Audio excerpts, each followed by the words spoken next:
Go ahead. Chromatography is the separation of colors. Chromatography is when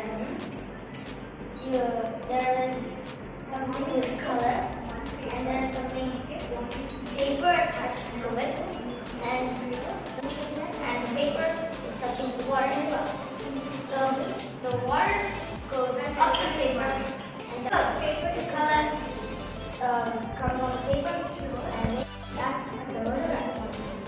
And how chromatography works is, since paper is, even if you can't see it with a porous material, the smaller molecules travel upwards faster because they keep it through the pore, whereas the largest molecules can't do it. Right? So they don't go up and they stop at a line before the smaller molecules. Very good. Thank you.